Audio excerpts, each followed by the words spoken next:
Sacramento! Hello and welcome to the 916 Republic podcast. The USL season is back and so are the boys. As ever, I'm your host Nolan, and today I'm joined in the studio by a man who can scramble my eggs any day. I don't like that. I like that. His dream of having a fellow ginger on the SRFC squad has been dashed to bits this afternoon after Adam Grinwis shaved his head to raise money for children's cancer research. Scott, I'm very sorry.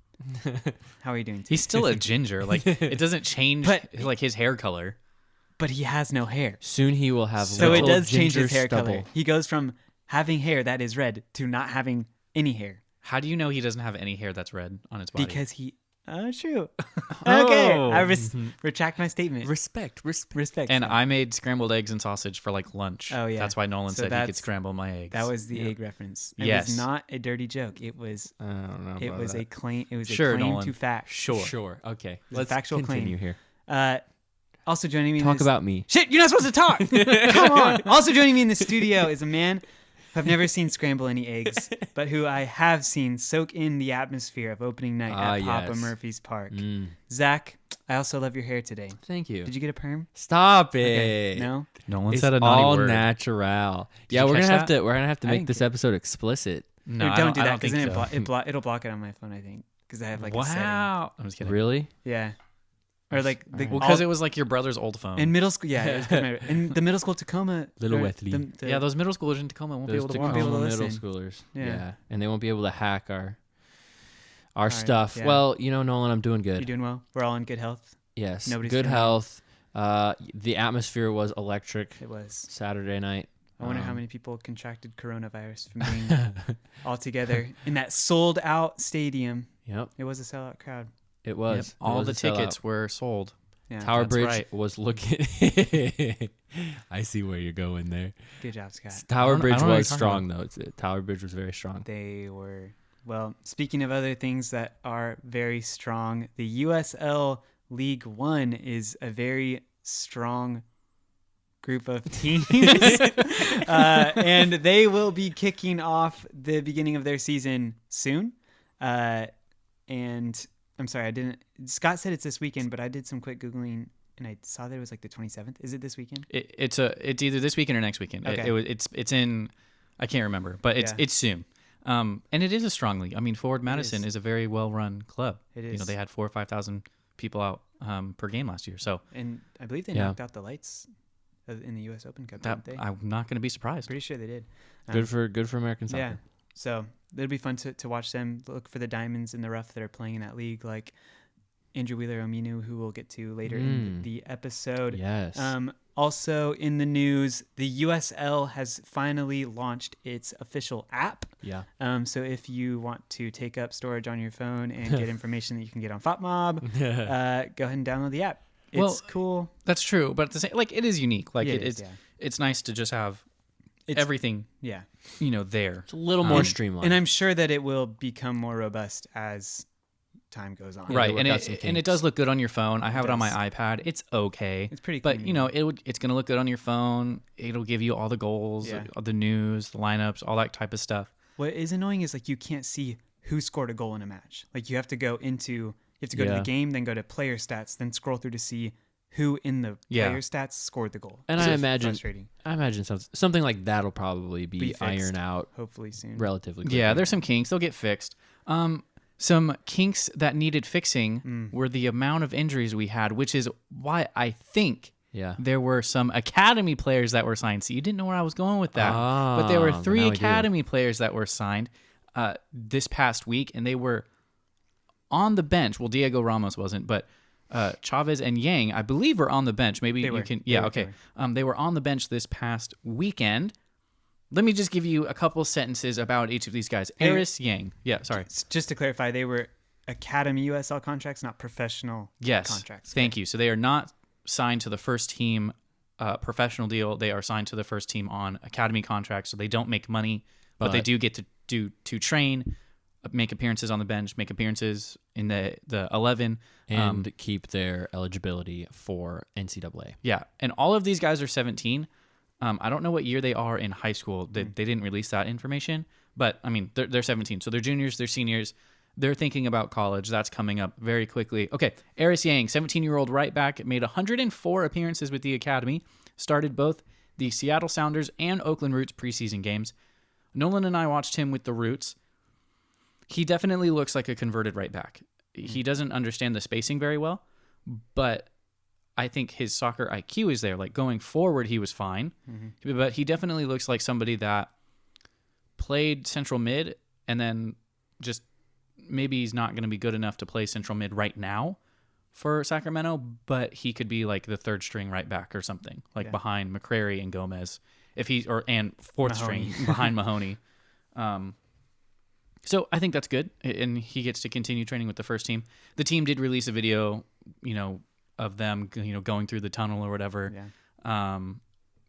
And Briggs said, "Hey, these guys have been training with us. Everyone's seeing that their quality is there. They're good enough to train with us. They're good enough to make appearances for us." So I think he definitely falls into that category of like, yeah, he's good enough, but I don't expect to see much of him at all, unless there's just a ton more injuries.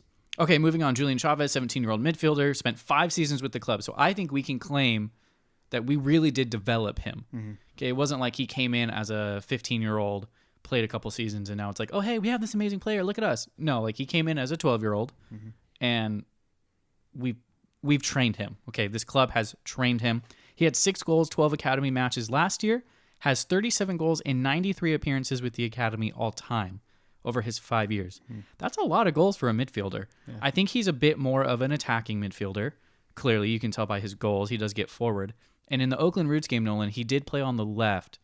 Yeah, when the trialist striker came off, Carlton Belmar moved centrally, and Julian Chavez moved up into the, I believe, right attacking space. He played on the wing. He might have flipped back and forth. Yeah. And I remember him because when we asked Mark Briggs at the media day for Rodrigo Lopez's announcement, Nolan and I talked to him for about 15, 20 minutes, and we asked him about academy players, and he said the order in which he mentioned them, which I think is important. Yeah. He said Hayden Sargis and Mario Penegos. He kind of said, like, obviously them. And then the next one he mentioned was Julian Chavez. It was. So I think of all 3 of these, he has the greatest potential to get minutes.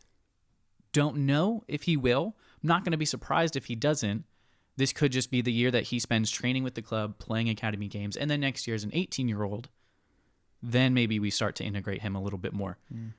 Okay, last one, Diego Ramos. This will be a name that is familiar to Sacramento Republic fans. He signed an academy contract last year. He also appeared in friendlies with FC Juarez and Club America U20s. I don't expect him to get any minutes. This is kind of a, hey, if we are in a pinch, both our goalies are hurt, sure, we'll play this guy because there's no other option. Yeah. Again, he's training with the first team, which is great for him. And, maybe next year, instead of having 2 keepers, you sign him as your backup keeper. But that's about it. He'll be playing with the U19s when they're home, stuff like that. So... But it is good. I think it's encouraging to see all these academy names being talked about in the senior squad, regardless of their playing time. So, yeah, good stuff. Finally, to wrap up the news, you follow us on all our social media platforms. We are at 916 Republic on Instagram, Twitter, Reddit, I believe, as well. Yep, we are Reddit. And Facebook. Facebook 916 Republic. So follow us on there. If you're asking yourself, hey, after the match, you know what I would really like to see? Post-game press conferences. Go to our platforms. They are on there. As well as if you want to talk to us, you want to hit us up, DM us on Twitter, on Instagram as well. And Patreon. I was going to say it. I was like, Patreon. How do they find our Patreon, Scott? So you just go to Patreon and you type in 916 Republic. The URL is patreon.com/916 Republic, all one, no spaces. We do have some Patreon patrons. There we go. I was like, donators? I don't know. Patrons. And that really helps us. So like we just got a little voice recorder, and we were just talking about maybe getting a different type of microphone. We just got a few more sound little things to protect the sound stuff. So hopefully it sounds a little bit cleaner, a little bit crisper. And yeah, that money really helps us. We've also, we're starting to get in talks with some guys from other podcasts, guys from other media outlets. So having some better equipment would help to increase the production value for us, and also when we go away to stuff, when we bring equipment, like when we do stuff on the field, stuff like that. So if you like what we're doing, you want to see more of it, help us out, give us some money. A great donation amount is $9.16. Thank you for the people that do that. We think that's funny. And we appreciate it. Yep. And also, just really quickly, people on Reddit, this is kind of a part of the social media plug, but there were like people really do talk to us. Yeah. We really do. It's where the tea is spilled. Yeah, and not to sound arrogant, but like we really do know more than the average fan. Like we talk to people at the club, I don't know, every other day, every few days. Yeah. And as injuries are coming out, we do know some stuff. So I was able to answer some questions on Reddit. Somebody had a question about Shannon Gomez. I said, hey, he's still recovering from his knee injury. Somebody had a question about, I believe, not McCrary, but it was Belmar, excuse me. And I was able to say, hey, the club isn't releasing that information. But there's some stuff on Twitter. Yeah, but Belmar did say, hey, he'll be back in a few weeks. So we don't know exactly what that is.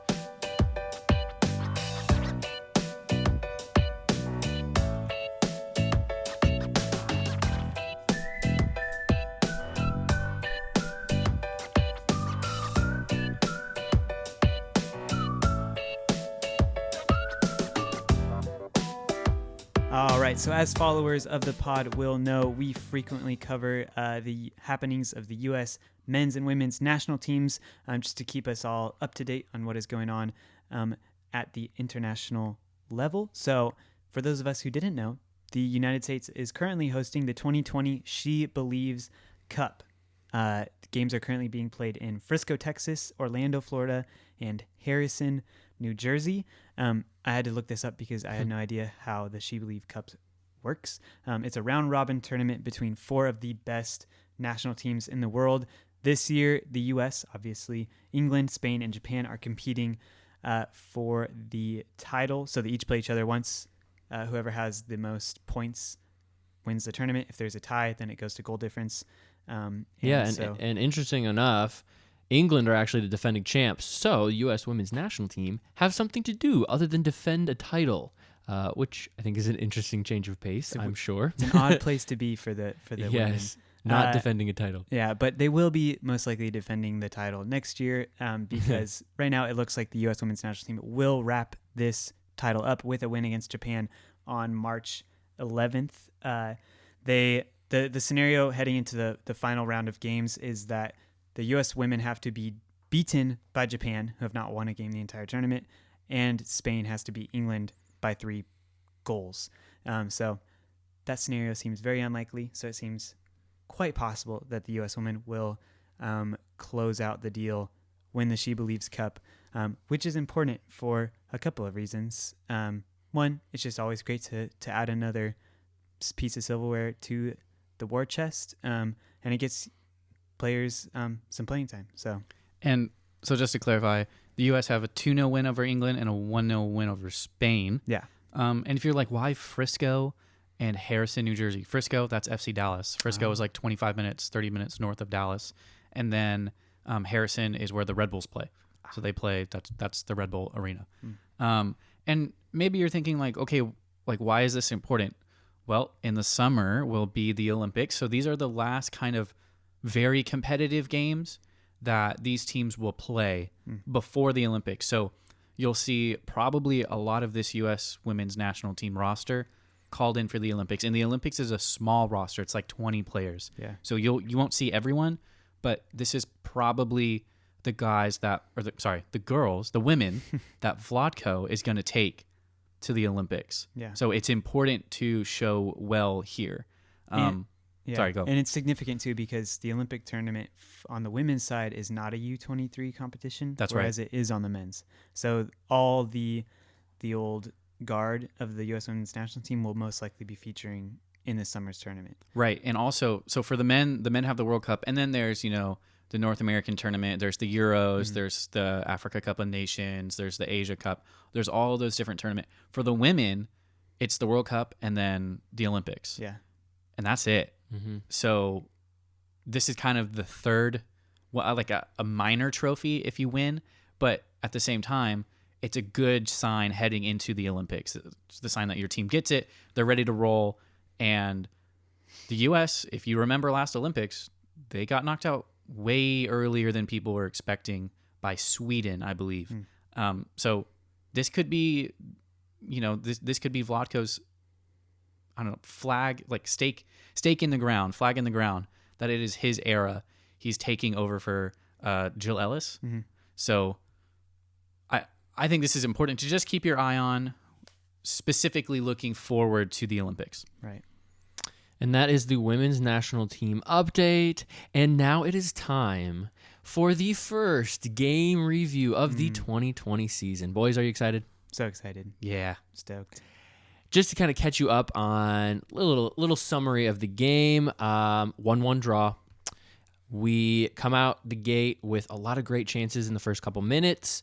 Very chippy game, 4 yellows in the first half, kind of some back and forth play, kind of just settling in. And in the 42nd minute, I believe, Hayden Sargis, 17-year-old center back, sends a great pass to Juan Barahona, streaking fullback down the left side.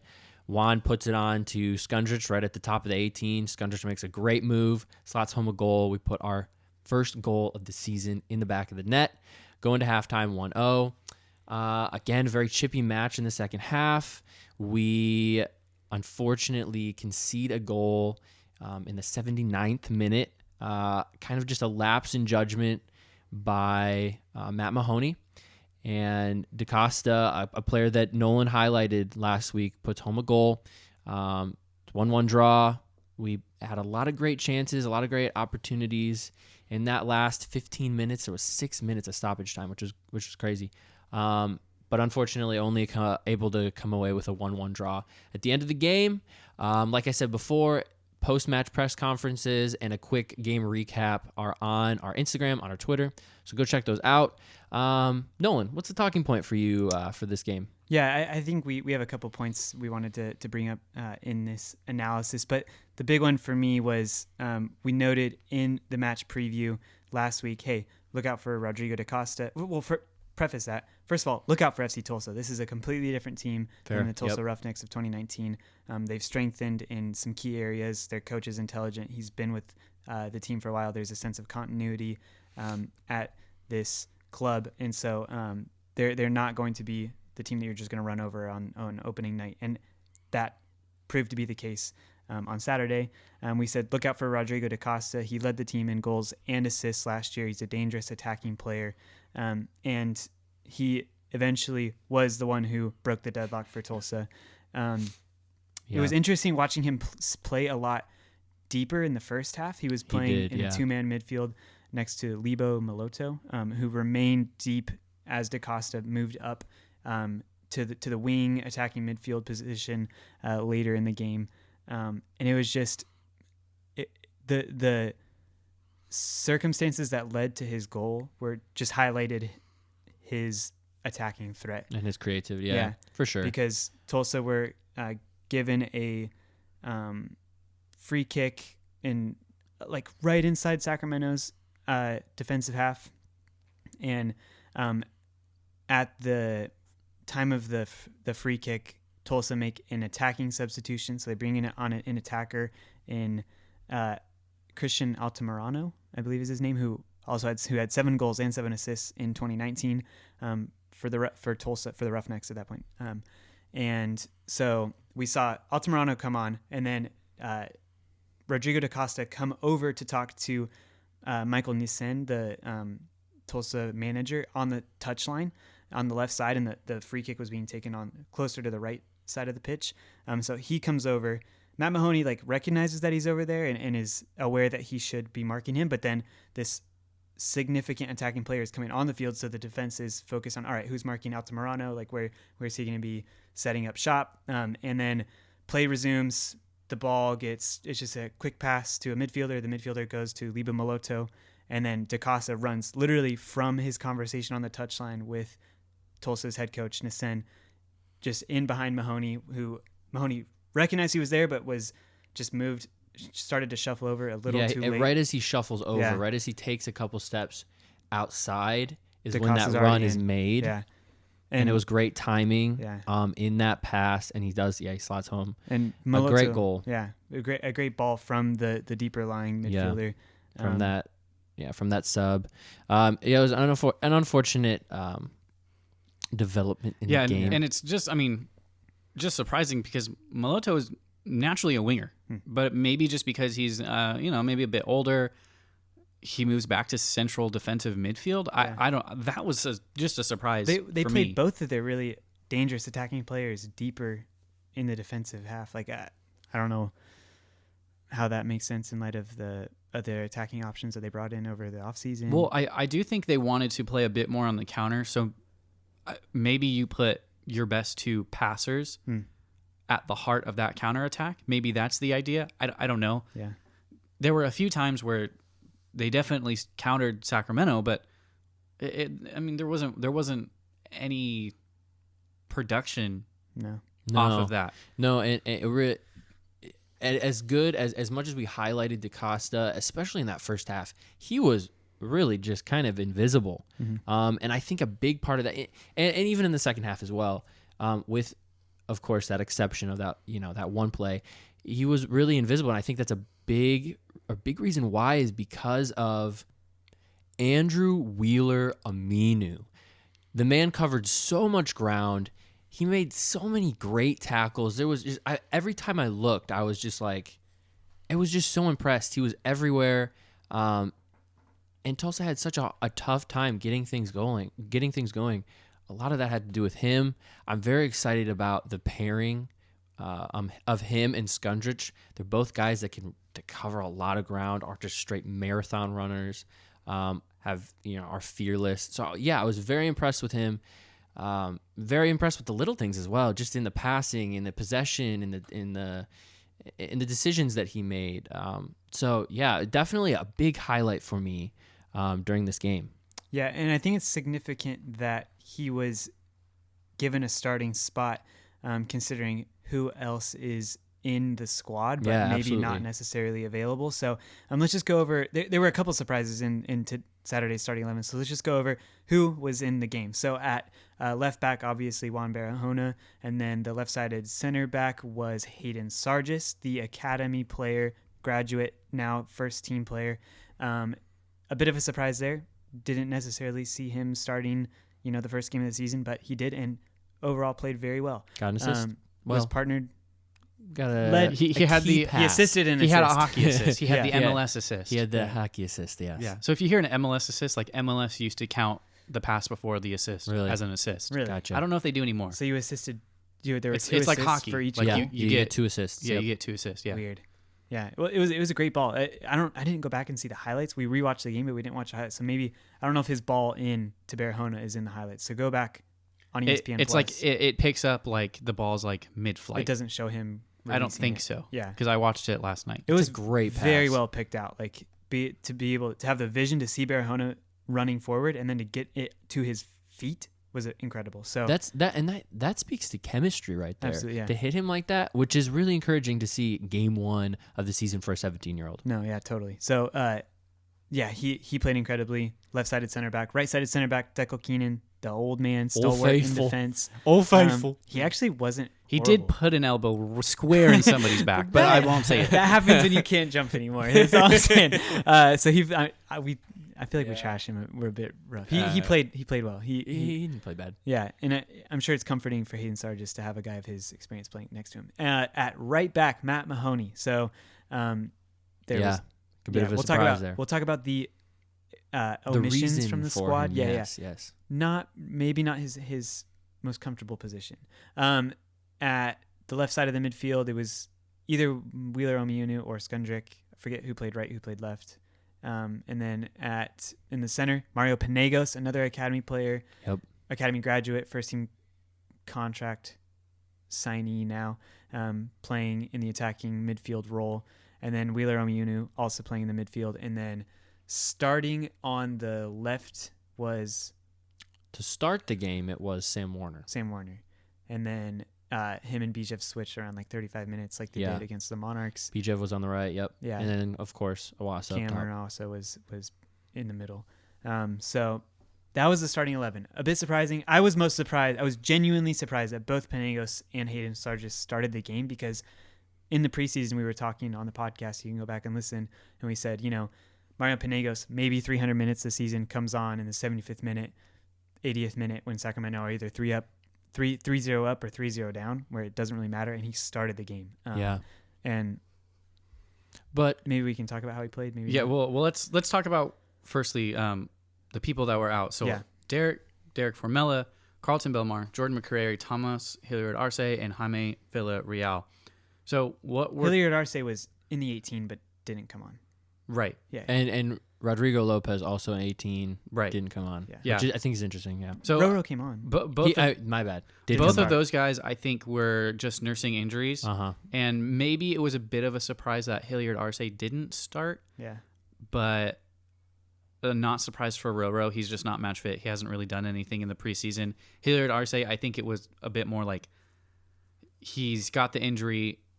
We're going to protect him, and we'll see him, maybe next match. Yeah. Roro, I think if he starts, then he'll come out in like the 55th minute or something like that, because he's just not fit. Or maybe if he's a sub again, it's for like 45 minutes or something like that. Yeah. Jordan McCrary, we're told it's a small hip injury. He should be back next week. Nobody's really concerned about that from what we're hearing. And then Formella and Belmar, we weren't told exactly what's going on, but Belmar did tweet out, hey, sad to, not be in the squad tonight with the guys. Should be back in a few weeks. Those were his words. So don't exactly know what's going on. Maybe there's an injury. Maybe it's a personal issue. Not exactly sure. Nobody really told us. And then Formella was they're very quiet about what was going on with Formella as well. So for this foreseeable future, it looks like Cam is the starting striker, which is why it is. We'll talk about Cam in a minute. I'll give you a quick preview. It's not going to be nice. It's not going to be good. But for these guys specifically, I think we'll see Hilliard Arce probably back in the 11, as well as maybe Roro back in the starting 11 next week. So for Sargis, I wouldn't be surprised if we see him be the one dropped for Hilliard Arce, and it's Sargis and Keenan, or Sargis and Mahoney with McCrary also in the 11. So it could be a very different back line next week is all we're trying to say. Yeah. There's injuries back there. Yep. But I mean, and we have Jaime Villarreal as well. Like, you mentioned him, the MVP of last year. This is a great player. We said it both at the end of last season and the beginning of the season. Like, Jaime Villarreal is going to just destroy. We thought, like, wow, this guy is going to be integral to the success of this team. But maybe he won't be. Last year was a huge breakout season for him. There was serious competition in that midfield. You're not pulling Skundrick. You're not pulling Roro. If Roro's healthy enough to start, Roro's starting. Exactly. And like I said earlier, Aminu's play was one of the best individual performances I've seen in a while from the Republic. That was an incredible individual performance. And so now you have real competition in the midfield, and for as great as the midfield was, such a highlight for this game, the same cannot be said for the front three. Especially Cam. I think Cam's touch was it's just not there.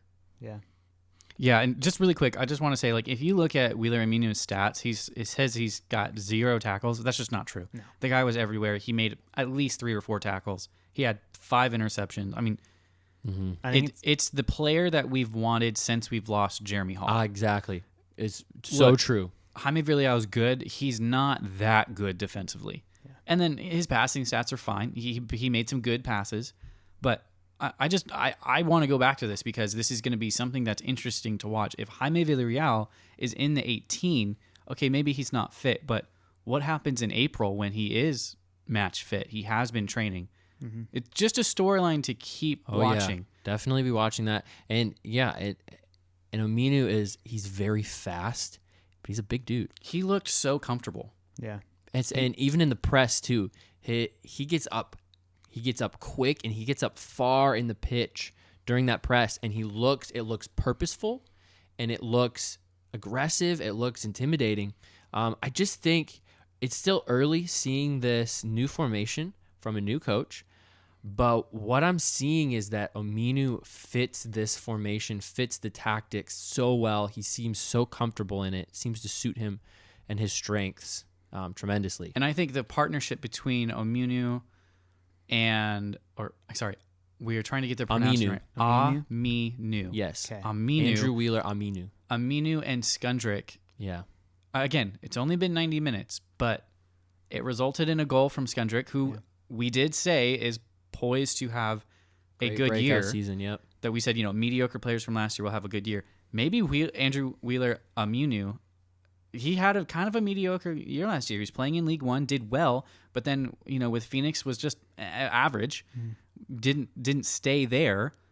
Maybe he's another guy that's poised for a breakout, a guy that people will know his name at the end of the year, that you might have to game plan around him. How are you going to get past Andrew Wheeler Aminu? Again, just a game, but like you said, Zach, as good as he played, the Cam didn't play as well, and the wingers didn't play as well. So why don't you take one of those and talk about them? Well, and at the end of the day, this is a 1-1 draw.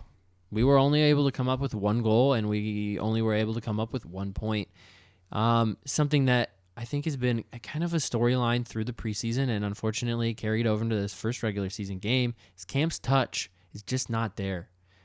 People are talking about it, and it's pretty obvious. I have hope for him. The man has scored he scored 17 goals last year, for a reason. I'm very confident his touch will come back, but it's not back yet, and it definitely showed on Saturday night. And just to kind of clarify, like how obvious this was for us in the Monarchs game last week, we were talking with Matt George from KHTK Radio, the sports radio in Sacramento, and it was just to the point where a couple times throughout the match, he and I just like made eye contact and just shook our heads, and we're just like, not there. And just like kept watching. Like it's almost very quickly become a common thing for us to notice. Yeah. And if multiple people are noticing it, and there was one time he pointed out to me like, hey, see? And I was like, yep, I totally know what you're talking about. And then I said it to him, and like us three are talking about it. Like you can't not have a good first touch as a forward. Like your first touch has to be good. Everything builds off of that. Yeah. If you're supposed to hold the ball up and you can't get the ball in the right place to make the right pass, to make the right turn, it just stops all momentum. And I think we saw more than glimpses of that. We definitely saw this is becoming a problem. And really the wingers were not a whole lot better as far as performance goes. We told you about 35 minutes in, Warner and Bijev switched sides. They did that in the preseason game against the Monarchs. It worked really well. Not on Saturday. Did not work. Warner seemed just a little invisible. Bijev, again, looks like he was just, one, doing too much, trying to do too much, and two, really, it seems that he's very negative on himself. It seems that when he makes a mistake, it affects him mentally. Yeah, his confidence goes down quickly. Yeah. And I mean, we were all sitting next to each other on the sideline. I remember at one point saying like, pick your head up, Bijev, come on. Like, just to us, not like yelling to him, even though he was 10 feet away from us, right? Yeah. It's just so clear his body language. He gets so self-defeated. But then like when he plays well, it's from another world, as we saw in the preseason game against the Monarchs. So it's just something to watch. And again, maybe the lineup is a bit different if everyone is healthy. Maybe Belmar goes out on the wing, or maybe Formella, or maybe it's Formella, or something like that.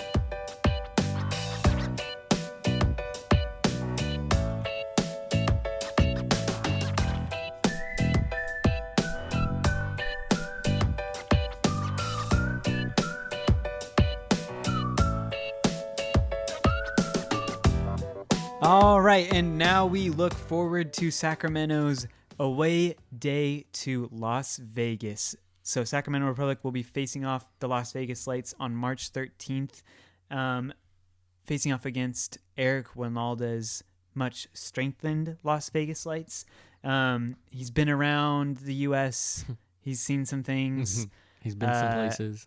Apparently a U.S. men's soccer national team legend, or like was at one point the all-time leading goal scorer. Has bounced around management in the lower leagues. This seems to be his most prestigious managerial job so far, and he's been with the team since the halfway mark of 2018, right? No, I think they hired him like in the off season. They did, okay. So he was there last year, and then this is his second year. Okay. By the way, just really quick, game's at 7:30. Sorry, go. Yeah. Did I not say that? I don't know. I just Okay. wanted to clarify. Okay, thanks, Scott. They have played a game already on the road in San Diego, where they also drew 1-1 with the Loyal. And yeah, we're just going to get into it. So they played an interesting system against San Diego. They played a 3-4-3, 3 center backs for the uninitiated, 4 midfielders, and 3 forwards. It was an interesting game to watch also because San Diego played a 3-5-2. So it was a three-back team against another 3-back team, Yeah. which resulted in Only 2 goals. 2 goals. That was fun. I think we have a couple players before we get into the players to watch, and I'm sorry for shattering your eardrums. So for those who don't know, Las Vegas is like the extra mama in the USL, and so they are the gimmick kings. yeah, they just do the stupidest stuff over and over and over and over. And so their opening night against Sacramento is titled Guaranteed Win Night. So they are giving a free, if the Las Vegas have made a deal with the fans that if they lose opening night or draw opening night, they will give a free ticket for the next home game to every fan in attendance. So it would just be so funny to see Scott's I just face. one Sacramento Like, win. If you could only see Scott's face right Like, Yeah. I get that it's like a win-win because it's like either your team wins or you win a ticket. Yeah. But like, what if they're just hot garbage Yeah. and then you win a ticket to see a hot garbage team? Like, Yeah. are you really winning? The answer is no. No. And Yep. by the way, you can't even wear the jersey that the team is going to wear to No. that next game. It's so. Are we gonna get into this? Yeah, now? just do it Yeah. now. So another stupid thing that Las Vegas are now. doing We're gonna now wait to do this, but go ahead, is- go do yeah, it now. They are auctioning off the rights to design a home kit for every home game. So traditionally, like Sacramento has a home kit and an away kit, And then it's like the a third same- kit. and then a third kit, and it's the same home kit throughout the entire season. Well, Las Vegas has said no. Like normal people. We have 17 home games, so we will have 17 different home kits. You And- heard that right. 17 home Yeah. games, 17 individual unique kits Yeah. that they will have. My crazy conspiracy theory is that this is how they're making up for the money that they're inevitably going to lose because they're giving away tickets after the first game. They're having money of the drops. season. Yeah, and they lose money in the money drops. It's ridiculous. And They are they- the gimmick kings. Yeah. I guess it's Las Vegas. I understand. They have llamas running around on the Yeah. field and obstacle courses at halftime. They're It's so a whole dumb. thing. Listen, 916 Republic faithful. Yeah. Go donate to our Patreon Yes. so we can win this freaking stupid auction Yeah. and then design. a This terrible jersey is going to have a trash can with their logo on it. a trash can or a dumpster, like a dumpster on fire. Dumpster fire. fire, yeah. Dumpster fire. That'd be That's sick. what we want. Or- All right. Now, okay. All right. There's all Send these us gimmicks. send us your Las Vegas Lights home jersey logo design idea. Yeah. Oh, I and like and it. next I episode like we will it. read off the best ones. Yeah. And we'll pick the best one, and we will when we win this Maybe raffle, we'll make a T-shirt. That'd be so sick. We'll send it to This that is person. I don't know. We'll have to talk about Las Vegas 18th kit. There we go. Yeah. There we go. that. They All can right. wear it for their Open Cup game. Now, Oh, yeah. That they'll probably lose. Anyway, Yeah. as gimmicky as they are a legit good team. yeah. Okay? Let me just before Zach gets into this because he's going to talk about Junior Burgos. Sorry, Burgos, yes. I almost said like Burger? burger. Yeah. Sorry, Oh my gosh. Junior Junior Burgos. Burgos. Before we talk about that guy, I just want to say it is annoying that they signed actually good players this offseason. Yeah. Like Yeah. the player I'm going to talk about is a good like this is another team that like didn't have a great year last year, but they still beat us in Vegas. And then, I mean, they're not going to be a team that you can think, hey, if we get a couple goals, we're fine. I don't think so anymore. Last year, their problem was defense. Their problem was being consistent. They might have that solved this year with the players that we're going to talk about. So, Zach, go ahead and talk about Junior. There Burgos. Scores the first goal of the season for the Lights in San Diego, that new stadium. A lot of hype in that stadium. Couple minutes into the game, my man Junior bombs an amazing strike, bar down from, I don't even, how far 38, out? 40? 40 yards out. Just, it takes it off the chest, and then boom. It was incredible. If you guys remember back to the beginning of last season, Mitchell Tainter put home a very similar goal from a similar spot. That goal went on to be highlighted in goals of the year for the 2019 season. Yeah. That's the type of goal this was. Go back, look at it. It was incredible. The man, he came from New York Cosmos, which is a third division U.S. league, where he scored 15 goals in 28 appearances. It will be interesting to see how he stacks up in the USL and against Sacramento, coming from the third division, already off to an incredible start with that goal. He will be a trick and will be matched up against whoever plays right back for Sacramento. Hopefully McCrary, if he is healthy. Yeah, and sidebar, Mitchell Tainter and Hayden Partain started for San Antonio, who got a 1-0 win at home. Yep. They did. So congrats to those guys. Yeah, I think we definitely need McCrary back for this game. Not that Mahoney is a bad right back, but we've seen what can happen against a good winger playing against Matt Mahoney at right back. It's just not good. Yeah. That and McCrary is he's just such a savvy veteran player. He's a great player. Lapses like Mahoney had for that goal last week, I don't think that happens with McCrary. It really doesn't happen. I mean, I don't remember. Maybe there was once, maybe twice, where he just switched off last year, but he just plays so intensely and consistently that he doesn't switch off. Like, his brain is constantly moving. Okay, well, let's get into the next players, actually, that we're going to talk about. The first one is Roman Del Campo, the center back, played last 2 years for Fresno, and was just a rock at the central defense there for Fresno. He made 63 appearances, and he scored 6 goals. So Fresno misses everyone, but they really miss Roman Del Campo. We miss Fresno. Anyway. Yeah. He's the communicator. He's the organizer. He's the center back in that back three. He's the organizer. He's going to be talking. If you're close to the game, you'll probably hear him.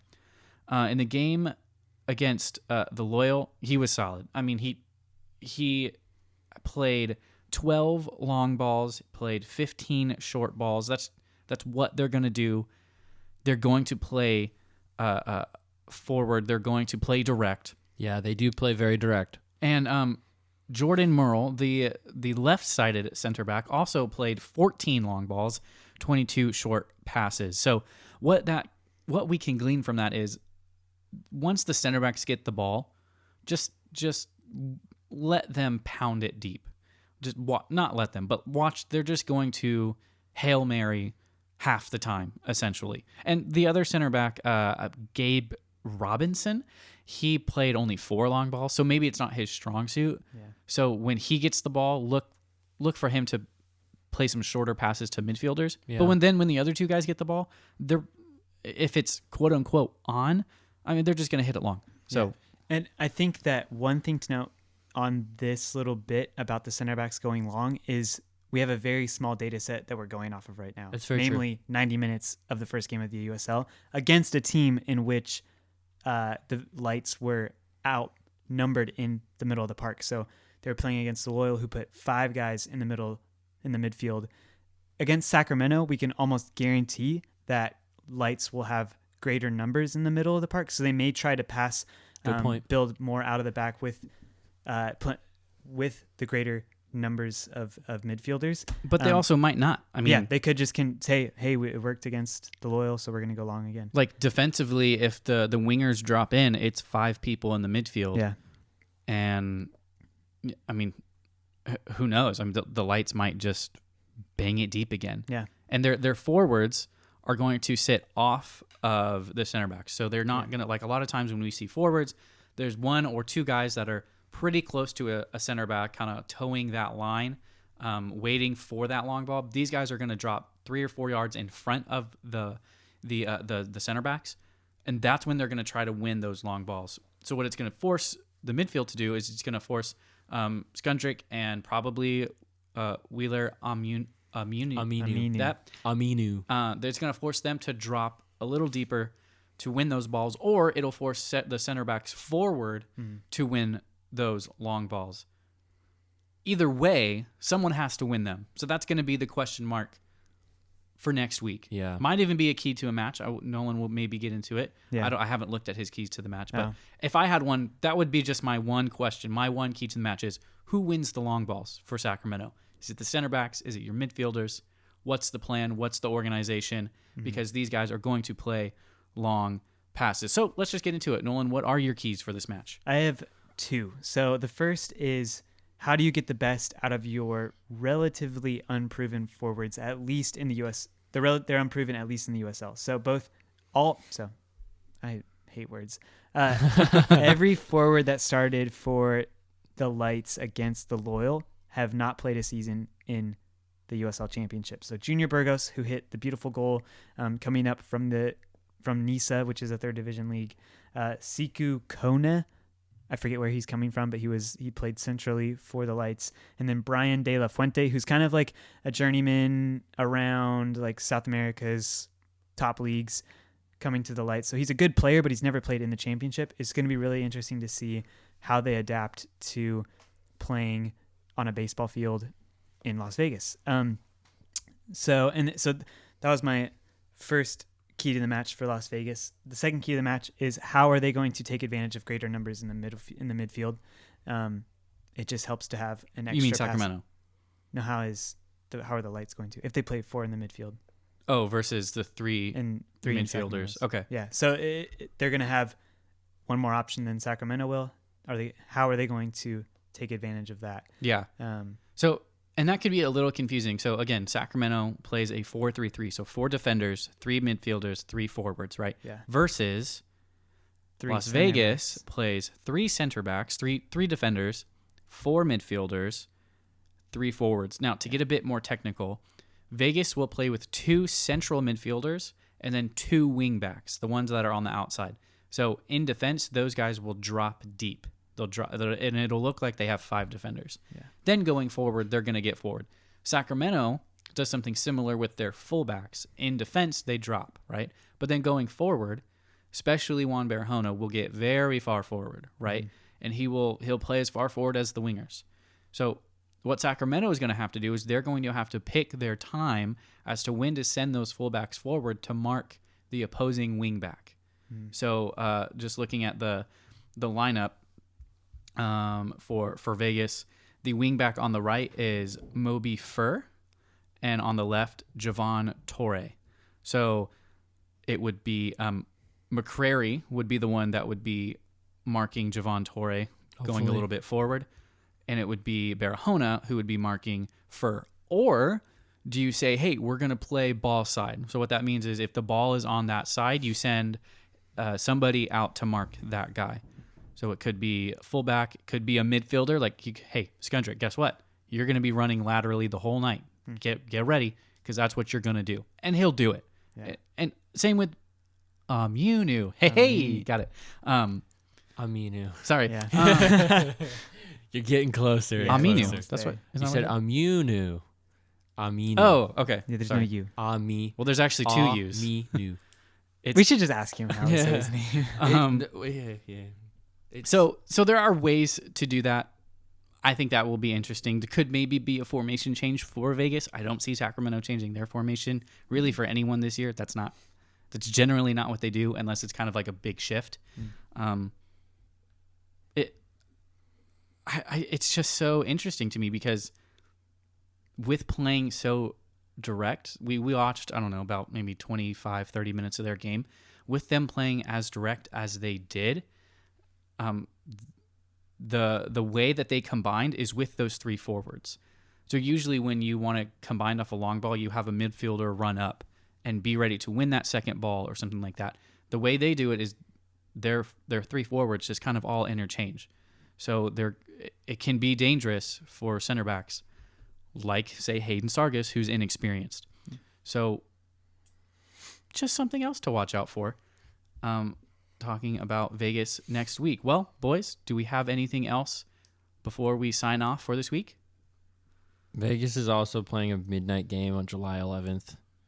It's so stupid. We talked about that last week. Yeah, And Orange County's stupider for agreeing to it. I agree. Anyway, I don't like them. Okay. Let's beat them. It's just dumb. Anything else, Nolan? We have a history of going on the road to Las Vegas and capitulating. So Good thing. Oh, wait. We are on the road. yeah. So time to break. Time to break them Time chains. to break the spell. Break them chains, baby. Break the chains. All right. Well, we will see you guys on social media. Hopefully you have a good time watching the game. Yeah. As always, glory, glory. Sacramento.